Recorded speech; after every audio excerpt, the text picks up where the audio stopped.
So who will American forces be fighting as American forces are going to increase with the Gulf of Tonkin resolution? We're actually going to see combat troops sent over in larger numbers now. Who are they fighting? Well, they're fighting the North Vietnamese Army, who are led by Ho Chi Minh. He was a nationalist. He wanted Vietnam for the people of Vietnam, but he also has communist ideas about the economy. As a result, because of those communist leanings, he's supported by China and he's supported by the Soviet Union. Again, the military force, his army, is known as the North Vietnamese Army. Ho Chi Minh also has forces in the south, the Viet Cong.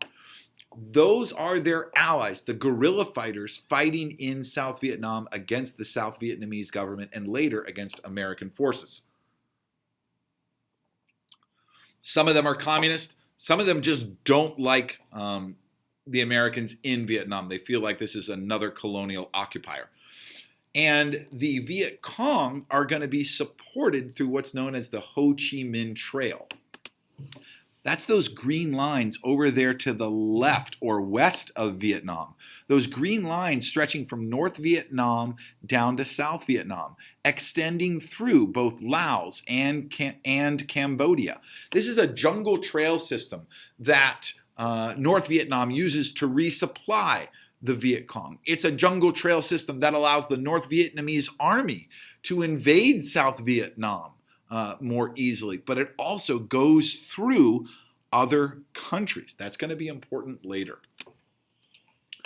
The war really escalates with an aerial campaign known as Operation Rolling Thunder, a U.S. bombing campaign against North Vietnam with a stated goal of stopping the flow of weapons and supplies and soldiers into the south. They're going to bomb North Vietnam to try to stop all the weapons, soldiers, and supplies that are making their way into the south.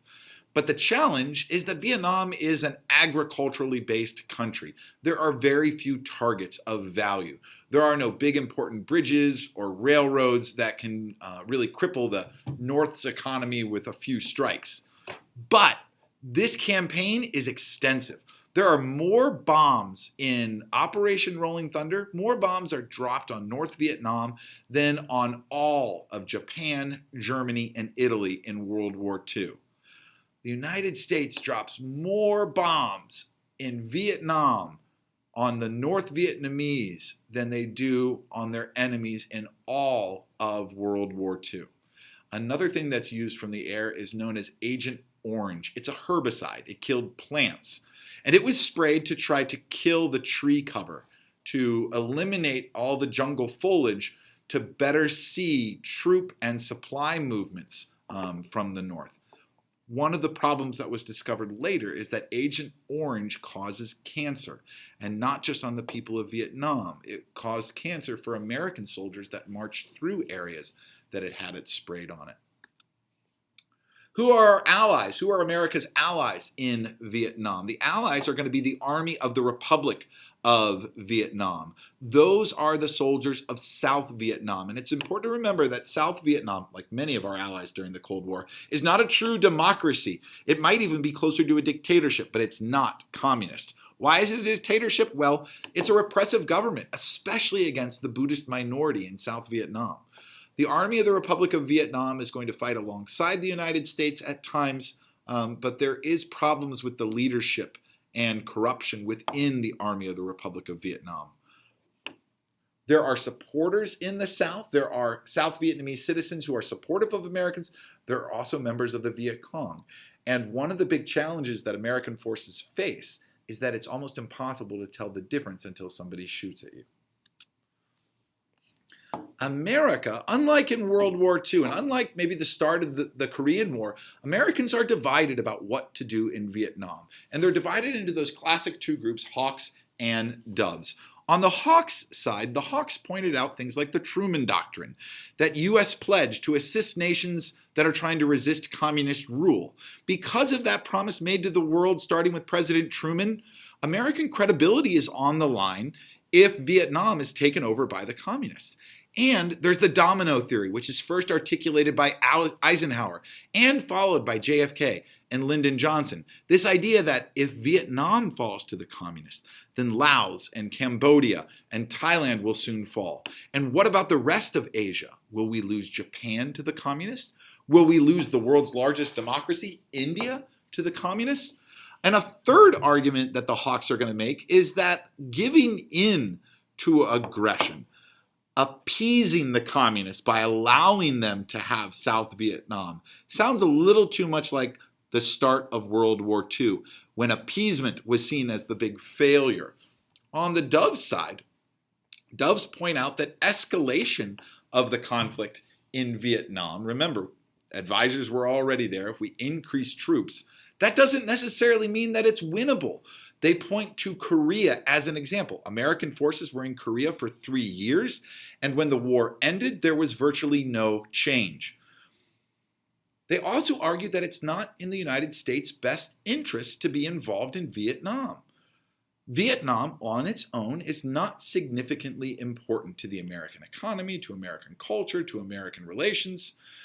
In addition, involvement in Vietnam would lead to cuts in funding for Johnson's Great Society programs, that war on poverty, that increase in education, trying to make healthcare available to all Americans. These types of things would have to be scaled back or limited or eliminated entirely if we dramatically increase troops in Vietnam. And finally, a concern on the Dove side is that American escalation in Vietnam might antagonize China and the USSR, so much so that they might become involved in the conflict, and now we might be looking at World War III.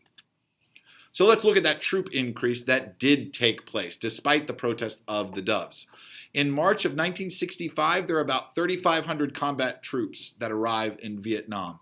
But as you can see, throughout 1965, 66, 67, 68, we're going to see a dramatic increase, so much so that we have 500,000 troops in Vietnam by 1968.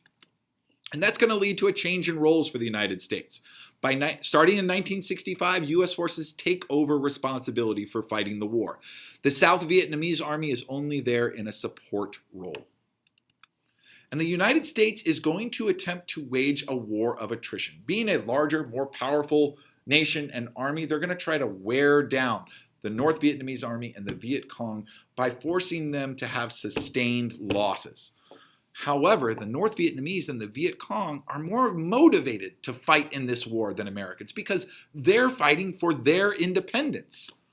And that war of attrition strategy never works because the body count, the number of casualties suffered by the North Vietnamese army and the Viet Cong, never exceeds the number of North Vietnamese men turning 18 that could be conscripted into the North Vietnamese army.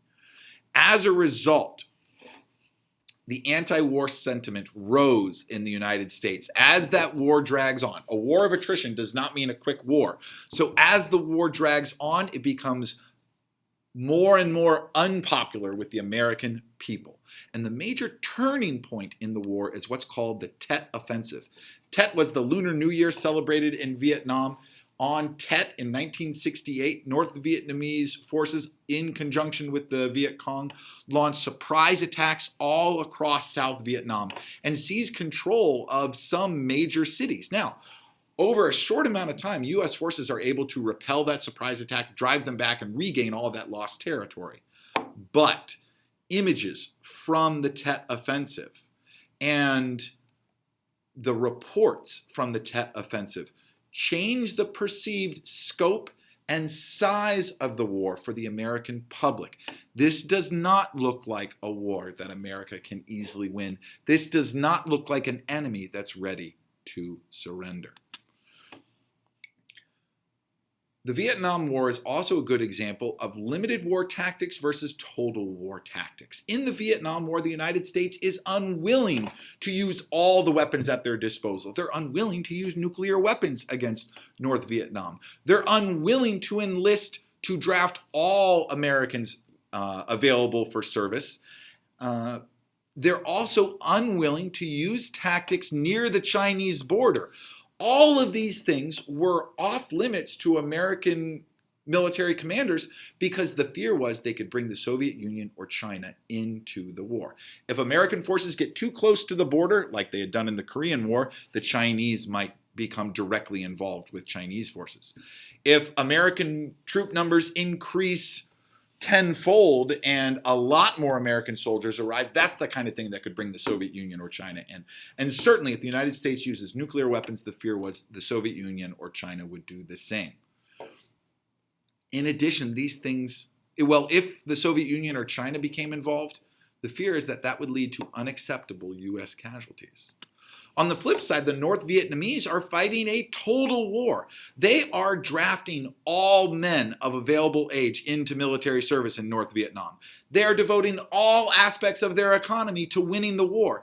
And they are willing to attack civilian targets from the very beginning in South Vietnam. It's all or nothing. They're fighting for their independence. They're fighting a total war while American forces are fighting a limited war.